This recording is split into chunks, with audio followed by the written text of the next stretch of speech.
अस्सलाम वालेकुम। आप देख रहे हैं मुगल इलेक्ट्रिशियन यूट्यूब चैनल। मैं हूं आपका प्यारा मुजम्मल हुसैन सुबहानी। मैं आज आपके सामने ये मुकम्मल पंप खोलने का तरीका बताऊंगा। आप देखें किस तरह सबसे पहले हम खोलते हैं।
हाँ जी, मोटर हरी चल रही है।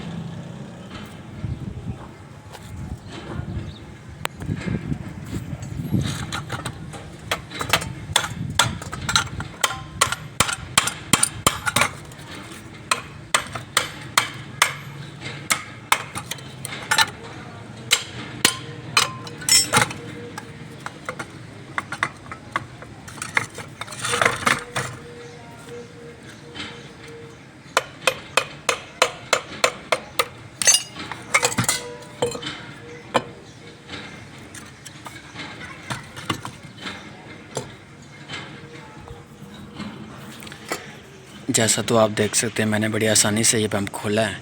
अगर मेरी वीडियो अच्छी लगी है सब्सक्राइब करें, शेयर करें। अल्लाह आपको जज़ाए खैर अता फरमाए। मिलते हैं एक नई वीडियो के साथ। अस्सलाम वालेकुम रहमतुल्लाहि व बरकातहू।